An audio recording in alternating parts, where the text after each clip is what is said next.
इमरान खान साहब का ख़त या इमरान खान साहब के खतूत वो इस वक्त पाकिस्तान पूरे में मौजूद बहस हैं। वैसे तो मैंने आपको अर्ज़ किया था कि आजकल आप किसी चौक चौराहे पर चले जाएं, किसी रेडी वाले के पास चले जाएं या मुल्क के सबसे बड़े आइनी अहदेदार चीफ जस्टिस पाकिस्तान के पास चले जाएं तो मौजूद बहस एक ही होता है, सवाल एक ही शख्सियत के ऊपर होता है और वह है इमरान खान। अब इमरान खान साहब के खतूत के ऊपर आर्मी चीफ का बयान आया है और उनके बयान पे शहर इक़्तिदार में बहुत चहमगोइयाँ हो रही हैं और ख़ान साहब ख़त पे ख़त क्यों लिख रहे हैं, जब जवाब नहीं आ रहा तो फिर वो क्यों ख़त पे ख़त लिखे जा रहे हैं, तमाम चीज़ों पर बात करते हैं। एक तो आपने देखा कि चीफ जस्टिस पाकिस्तान से साफ़ी मिले तो सबसे बड़ी खबर इमरान खान का ख़त बन के सामने आया। जब इस बात की तस्दीक की उन्होंने जो chief justice Pakistan justice Jahiya Khan हैं, जब उन्होंने ये कहा कि इमरान खान का ख़त आया है, उसके साथ USB भी है, सबूत भी हैं, बड़े अहम शवाहिद हैं, संजीदा चीज़ें हैं, तो लिहाजा मैंने वो आइनी बेंच को भेज दी हैं। अब वो जस्टिस जाहिया खान आफरीदी जो कह रहे हैं कि मैंने इमरान खान का ख़त जो है वो आइनी बेंच के सरबराह को भेज दिया है, तो जिस दिन उनको ये ख़त मिला था जस्टिस जाहिया को, उसी दिन जस्टिस अमीनुद्दीन खान को भी मिला था जो आइनी बेंच के सरबराह हैं। लेकिन वो आइनी बेंच का सरबराह जिसने उस ख़त को टेकअप नहीं किया, उसी को आप भेज रहे हैं, उसको भी तो मिला था, उसने तो कोई टेकअप नहीं किया, उसने तो केस नहीं लगाया। और फिर दूसरी बात यह है कि इमरान खान के ख़त में उसी जस्टिस अमीनुद्दीन खान, उसी जस्टिस मुशर्रत हिलाली, उसी जस्टिस नईम अख्तर अफगान और उन्हीं जमाल खान मंदोखेल और उस आइनी बेंच में बैठे हुए जजेस ने जिस तरह के फैसले दिए इमरान खान और तहरीक इंसाफ के खिलाफ, उन्हीं को तो वही तो इमरान खान ने सवालात उठाएं और फिर आप उन्हीं के पास भेज रहे हैं कि तुम्हारे खिलाफ शिकायत है इमरान खान की और तुम्हारी उस हुकूमत, जिस हुकूमत ने तुम्हें आइनी बेंच में लगाया है, उसके हवाले से इमरान खान के तहफ़्फ़ुज़ात उस निज़ाम के हवाले से तुम ही सुनो। तो ये एक मामला है। खैर, पार्लियामेंट में आप देख लें, कौमी असम्बली हो, सेनेट हो, वहाँ पर इमरान खान, पंजाब असम्बली में इमरान खान, हर जगह पर इमरान खान। अब इमरान खान साहब जो है ना वो आर्मी चीफ ने अब ये जो कहा है कि एक तो मुझे ख़त मिला नहीं है और अगर मिला भी तो मैं उसको पढ़े बगैर वज़ीर-ए-आज़म को भेज दूँगा, इस पे बहुत ज़्यादा जो है वो बात हो रही है। और कल के तमाम टॉक शोज़ इसी के ऊपर थे, सोशल मीडिया पे इसी पे बात हो रही है, मीडिया पे इसी पे बात हो रही है, अवामी सतह पे इसी पे बात हो रही है, अदालतों में इमरान खान पे बात हो रही है। और ये जो कुछ अदालतों के अंदर कोर्ट पैकिंग हुई है, ये सिर्फ इमरान खान की वजह से की गई है और तहरीक इंसाफ की वजह से, कि चुन चुन के वो लोग लाए जा रहे हैं अदालतों में जिनसे एक ही कमिटमेंट ली जा रही है कि तुम इमरान खान और तहरीक इंसाफ को इंसाफ नहीं दोगे, तुम अवाम पाकिस्तान को इंसाफ नहीं दोगे, तुम इमरान खान और तहरीक इंसाफ के खिलाफ इस्तेमाल होने के लिए तैयार हो, तुम उनके खिलाफ फैसले दोगे। तो ये हो रहा है, तो पूरे हर इदारा तबाह किया जा रहा है इमरान खान की नफरत में, बजाय इसके कि लायक वकला को जज हाई कोर्ट में लगाया जाता, लेकिन नहीं, चुन चुन के वो लोग भर्ती किए जा रहे हैं, वो भरे जा रहे हैं जो कि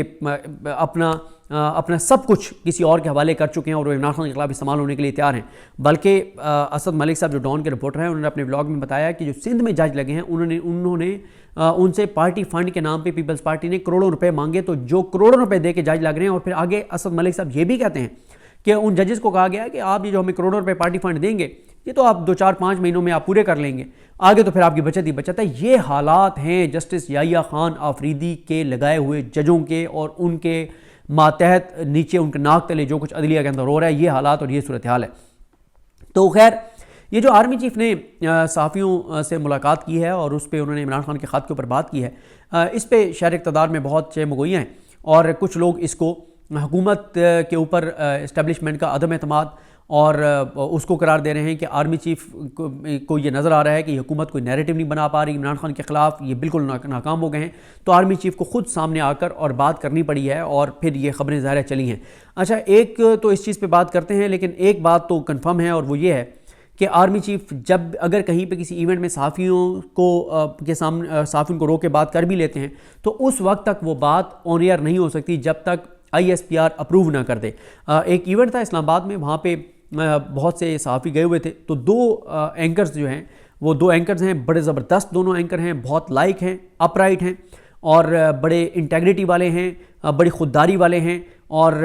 वो बिल्कुल प्रो PMLN नहीं हैं और ना वो प्रो PTI हैं, वो इंडिपेंडेंट जर्नलिस्ट हैं और बड़े दबंग हैं दोनों। तो उन्होंने आर्मी चीफ गुजर रहे थे तो उन्होंने आर्मी चीफ से बात करने की कोशिश की, उनको मौका मिल गया, उन्होंने कुछ सवाल किए, आर्मी चीफ ने जवाब दिए, लेकिन अभी वो उस तकरीब से निकले नहीं थे कि उन दोनों को कॉल्स आ गई ISPR से और कहा गया कि आपने ये बात जो है वो ऑन रिकॉर्ड नहीं लानी क्योंकि ऑफ द रिकॉर्ड बात थी और इसे आप ऑन एयर नहीं कर सकते। लेकिन यहाँ पे जिन एंकरों के साथ बात हुई है ये एक तो प्रो एस्टेब्लिशमेंट थे, प्रो PMLN थे, प्रो पीपल्स पार्टी थे, प्रो नवाज शरीफ थे, प्रो मरियम थे, प्रो शहबाज शरीफ थे, प्रो जरदारी थे, प्रो बिलावल थे। और इनके बारे में पूरे पाकिस्तान को पता है कि उनका क्या इस वक्त एक नुक्ता नज़र है पाकिस्तान के अंदर जो कुछ हो रहा है इसके ऊपर। तो उनसे जो आर्मी चीफ ने बात की तो उनको इजाज़त दी गई कि आप ये बात ऑन एयर कर दें। तो यानी ISPR ये समझता था, ये चाहता था कि ये बात इमरान खान के ख़त के हवाले से ये बात मीडिया के ज़रिए आवाम तक जाए, तो इसलिए उन्होंने अलाउ किया, वरना ये ऑन एयर नहीं हो सकता था। हाँ, ये तो कहा जा सकता है, मैं इस बात को नहीं मैं दुरुस्त समझता कि ये जो कहा जा रहा है कि आर्मी चीफ खुद इन सहाफ़ियों के पास गए और वो चाहते थे कि वो ये बात करें और फिर ये बात आगे चैनलों पे चले, क्योंकि ये बात तो है कि इन सहाफ़ियों की जानिब से बताया जा रहा है कि इन्होंने आगे बढ़ के आर्मी चीफ से बात करने की कोशिश की और ये कामयाब हुए बात करने में। और उसके बाद फिर आप ये भी देख रहे हैं कि उमर चीमा जो है वो बहुत तारीफ़ कर रहे हैं आर्मी चीफ की बॉडी लैंग्वेज की, और बहुत उन्होंने तारीफ़ों के पुल बांधे हैं कि क्या मतलब उन्होंने तो जो मंजर कशी की है आर्मी चीफ की बॉडी लैंग्वेज की, तो दाद देना चाहिए उमर चीमा साहब को, जितनी ज़बरदस्त उन्होंने आर्मी चीफ की शख्सियत के ऊपर उन्होंने जो है वो जिस तरह से उसकी यानी आप क्या कहें कि उसकी जो उनकी अल्फाज थे, उनकी जो बात थी, उसकी जिस तरह से तशरीह की, तो वो दाद देनी चाहिए उमर चीमा साहब को। तो ये बात तो कंफर्म है कि ISPR की अप्रूवल से, उनकी मंजूरी से चीज़ चली है। लेकिन ये चीज़ हुकूमत के ऊपर एक तनकीद हो रही है, और तनकीद यही हो रही है कि हुकूमत अगर नैरेटिव बना लेती तो आर्मी चीफ खुद इस पर बात ना करना पड़ती। अच्छा, हुकूमत की हालात और सूरत हाल ये है कि हुकूमत ने पहले, जब इमरान खान ने पहला ख़त लिखा आर्मी चीफ को, तो पहले हुकूमत ने कहा कि ख़त लिखा ही नहीं है। फिर हुकूमत के ही राना सनौला जैसे लोग कहने लगे कि इमरान खान फ़ौज के रैंक्स एंड फाइल में बगावत कराना चाहता है, इमरान खान फ़ौज में तकसीम पैदा कर रहा है, और ये साजिश है, ये ख़त वो इस तरह से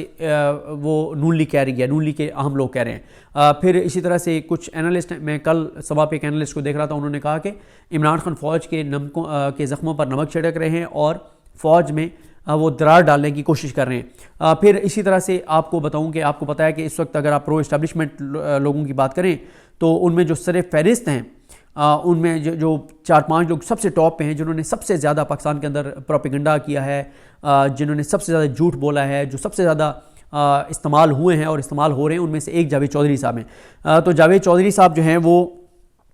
उनका ये खुर्रम इकबाल हमारे दोस्त हैं मीडिया से, खुर्रम इकबाल ने उनका एक ये उनके कॉलम में होगा या कहीं उन्होंने एनालिसिस दिया होगा, तो उसको खुर्रम इकबाल ने ट्वीट किया हुआ है कि इमरान खान ख़त लिखकर इस्टेब्लिशमेंट को छेड़ रहे हैं। इस्टेब्लिशमेंट को 1971 के सानहे याहिया खान और 6 नुकात से बड़ी चिढ़ है और वो उससे तिल मिलाती है और उसे इस्टेब्लिशमेंट को इससे तकलीफ़ होती है। देखें, बात यह है कि इमरान खान के ये जो 6 नुकात हैं, 5-6 नुकात हैं, इनको कहा जा रहा है कि ये वही 6 नुकात हैं जिस तरह से शेख मुजीबुर रहमान ने 6 नुकात दिए थे। तो काश काश काश उस वक्त शेख मुजीबुर रहमान के 6 नुकात को सुन लिया जाता, वो रियलिटी थे, वो हकीकत थे, वो मुल्क को बचाने की कोशिश थे। काश उस वक्त सुन लिया जाता तो हमारा मुल्क 2 लाख ना होता। लेकिन ज़ाहिर है उस वक्त ज़िद थी, अना थी, ज़ाती मफाद था, और उसके लिए उन 6 नुकात को नहीं सुना गया। तो फिर हमने 16 दिसंबर 1971 देखा। तो अब आ जाएँ कि इमरान खान ये खतूत क्यों लिख रहे हैं। जब उनको जवाब नहीं आ रहा तो फिर भी वो ख़त पे ख़त लिखी जा रहे हैं। एक तो इमरान खान तारीख़ रकम कर रहे हैं, तारीख़ लिख रहे हैं अपने हाथों से। ये हमेशा तारीख़ में याद रखा जाएगा कि जब पाकिस्तान इतनी क्रिटिकल सिचुएशन से गुजर रहा था, तो उस वक्त का जो सबसे पॉपुलर लीडर था, जिसके पास 2/3 अक्सरियत थी, जिसके पास 3/4 अक्सरियत थी, जिसके साथ आवाम के दिल धड़कते थे, जिसके साथ पाकिस्तान था, जिसके साथ पाकिस्तान के लोग थे, वो मुसलसल ख़त लिख कर और ये दरख्वास्त कर रहा था कि मुल्क की खातिर ये चीज़ें नहीं होनी चाहिए और मुल्क की बका और सलामती ये तकाजा करती है कि हमें ये चीज़ें करनी चाहिए और मैं अपनी फ़ौज के साथ हूँ। तो एक तो इमरान खान ये तारीख़ अपने हाथों से लिख रहे हैं और ये तारीख़ में हमेशा ये लेटर जो हैं वो याद रखे जाएंगे। दूसरा एक ये भी है कि एक है कि इमरान खान वैसे ही कुछ स्टेटमेंट दे रहे हैं, लेकिन जब ये बात आती है ना कि आर्मी चीफ को इमरान खान का ख़त, तो सब फ़ौरन जानना चाहते हैं कि इमरान खान उस ख़त में क्या लिखा है। और जब वो आप इस देखते हैं तो फिर आपको बहुत सारी चीज़ें पता चलती हैं कि इमरान खान क्या सोच रहे हैं। और फिर एक चीज़ और मैं आपको बता दूं कि हमारे दोस्त वसीम मलिक ने बड़ी प्यारी बात की है, जो सुप्रीम कोर्ट के रिपोर्टर भी हैं और FCR प्रोग्राम करते हैं from court room number 1 Mariam Nawaz Khan Sahiba के साथ। उन्होंने कहा कि आप छोड़ दें इस बात को कि ये इमरान खान ने जो बातें लिखी हैं वो इमरान खान की बातें, आप इमरान खान का नाम हटा दें, उसी कागज़ को आप लोगों में ले जाएं, कराची की किसी मार्केट में ले जाएं, GB में कहीं ले जाएं, AJK में ले जाएं, बलूचिस्तान के बैकवर्ड इलाकों में ले जाएं, साउथ पंजाब के बैकवर्ड इलाकों में ले जाएं, पाकिस्तान के किसी कोने में ले जाएं, वो लेटर इमरान खान का, नीचे से इमरान खान का नाम हटा दें। ये ना बताएं कि इमरान खान की तहरीर है। किसी पाकिस्तानी, आम पाकिस्तानी जो वो तहरीर पढ़ सकता है उसको पढ़ाएं, और उससे पूछें कि क्या तुम इन बातों से इत्तफाक करते हो या नहीं करते, तो वो कहेगा मैं 100% इससे इत्तफाक करता हूँ। तो वो पाकिस्तान की आवाज़ है, वो इमरान खान की आवाज़ नहीं है, सिर्फ उनका लेटर है। और दूसरी बात एक और भी है, और वो ये है कि जो अगर इमरान खान इन लेटर्स में झूठ बोल रहे हैं, जो नून लीग कह रही है कि वो रैंक एंड फाइल में एक तफरीक पैदा करना चाहते हैं और वो फ़ौज में बगावत चाहते हैं, तो फिर तो आपको इमरान खान के इन लेटर्स के ऊपर इमरान खान के ऊपर एक और केस बनाना चाहिए। आप साबित करें वो केस बनाकर चलाकर ओपन ट्रायल करके कि इमरान खान फ़ौज में बगावत कराना चाहता है और ये इसने झूठ बोले हैं। अगर उसमें कोई झूठ है तो आप केस बनाकर साबित करें कि इमरान खान ने झूठ बोला है, तो इमरान खान कन्विक्ट हो जाएगा और अवाम भी कहेगी कि हाँ यार इमरान खान ने झूठ बोला है। ओपन ट्रायल करें और फिर याहिया अफरीदी साहब जैसे जज आपके पास हैं, जो नून लीग ने खुद बनाए, उनको चीफ जस्टिस बनाया, आउट ऑफ टर्न, उनकी बनता ही नहीं था उनका हक और उनको बनाया गया।